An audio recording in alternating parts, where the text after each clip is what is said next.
Rust has a special syntax affectionately called Turbofish. The Turbofish syntax is used to specify concrete types for generic type parameters. It looks like this: double colon followed by angle brackets. The double colon is prefixed with an identifier, which could be a function or method name, struct name, or enum variant, and the angle brackets contain a concrete type. Let's see how this syntax is used in practice. In this example, we have two variables: name, which is an array of string slices, and GPA, which is an array of floating point numbers. Rust uses type inference to automatically detect types. Type inference can also work with generic type parameters. In this example, we've created a new variable called students, which is a hash map. Then we called the insert method, passing in the first element in the name array and the first element in the GPA array. The hash map struct is defined with two generics, k and v, for the key and value pair. Because we called insert passing in concrete values,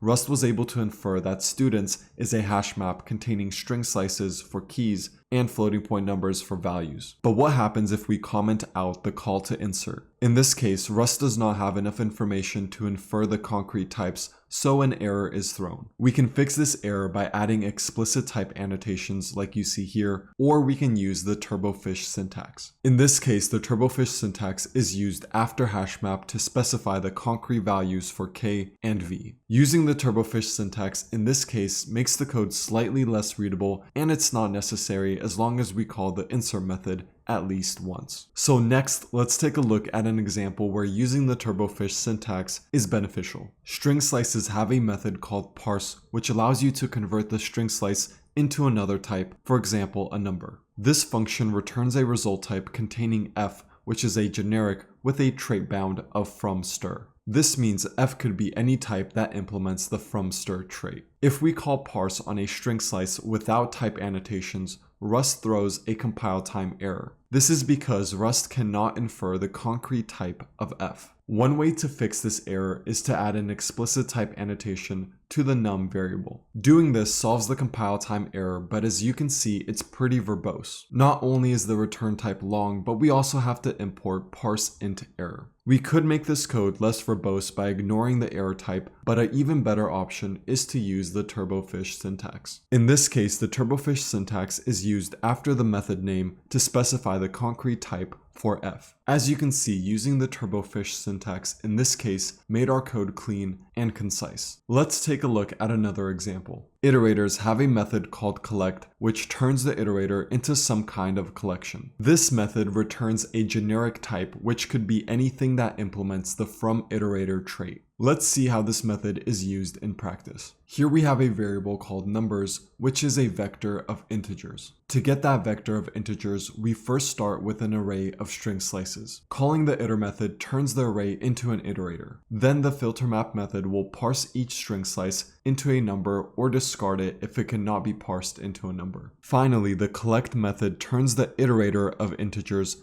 into a collection of integers. Writing this code results in an error because Rust cannot infer the type of numbers. Specifically, Rust cannot infer the concrete type of the B generic when calling the collect method. We can fix the error by adding an explicit type annotation. However, what happens if we perform additional operations after calling collect? Here we're calling contains after collect to see if the collection contains the number 2. This results in a compile time error because Rust cannot infer the concrete type of the collection we want. Adding an explicit type annotation won't help in this case because the contains to variable is going to be the type returned from the contains method, which in this case is a boolean. Given this code, Rust cannot infer the type of collection we want. To fix this error, we can use the Turbofish syntax to specify that we want a vector of integers. Additionally, we can omit the type stored inside the vector because Rust can figure this out by looking at the call to contains. This example shows that the Turbofish syntax is useful in situations where we don't want to bind the result of an operation to a variable. Let's take a look at one more example. Here we have a function called sizeOf, which returns the size of a given type in bytes. The function signature defines a generic type t. However, t is not used for the arguments or return value. This means when calling this function, we must use the Turbofish syntax to specify a concrete type for t, otherwise we'll get a compile time error. This is a rare case where the Turbofish syntax has to be used because there's no other alternative. In summary, the Turbofish syntax is used to specify concrete types for generic type parameters. You can use this syntax instead of explicit type annotations for brevity, or when explicit type annotations don't work. For example, when you don't want to bind the result of an operation to a variable, or in special cases like the size of function. If you haven't already, make sure to get your free Rust cheat sheet at letsgetrusty.com/cheat sheet. With that said, I'll see you in the next one.